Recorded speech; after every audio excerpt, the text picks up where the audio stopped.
Lots of folks broke the law in the 20s, but didn't go to jail. Drinking was illegal. Throughout the decade, prohibition was the law of the land. 1,500 federal agents tried to enforce the law, but they were no match for the bootleggers, rum runners, hijackers, and racketeers. Some, like Scarface Al Capone, seemed almost beyond the law. Texas Guinan was queen of the speakeasies. When the police raided one of her glamorous nightclubs, she just laughed at them and opened another.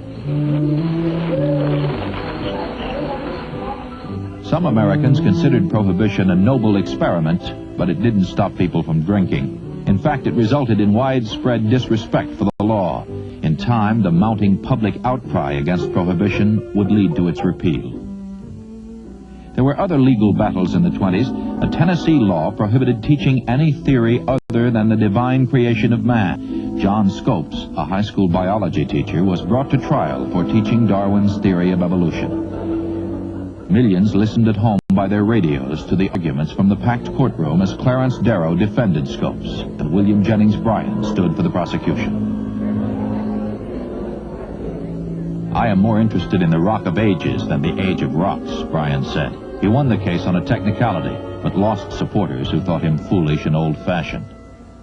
Many Americans in the 20s were frightened by changes they didn't understand, by new ideas and foreign accents. So we passed laws restricting immigration. 2 Italian immigrants became symbols of our fear. In 1921, Sacco and Vanzetti were convicted of robbery and murder and sentenced to death. Many believed the evidence against them was largely circumstantial and that they'd been convicted because they were foreigners. Despite social problems, by 1924, business was booming. Most Americans were enjoying a new prosperity. When they went to the polls in November, they voted to keep cool with Coolidge. Prosperity was popular, and he won by a landslide. These are some of the reasons why I want to cut down public expense. I want the people of America to be able to work less for the government and more for themselves. I want them to have the rewards of their own industry. This is the chief meaning of freedom.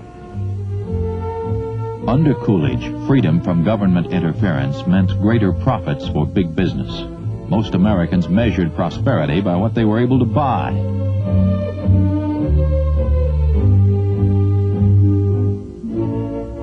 Many of the luxuries of only a few years before could now be bought on time.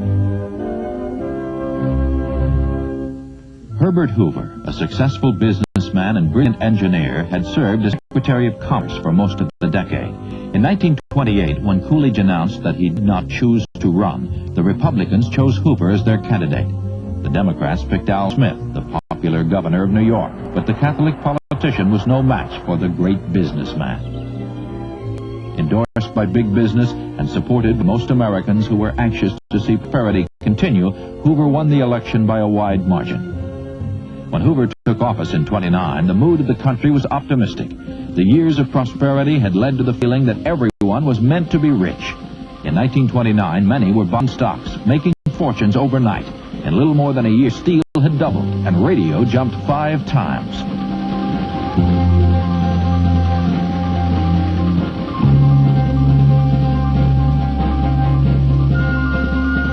The country was in a frenzy of speculation, buying more and more stocks with money we didn't have.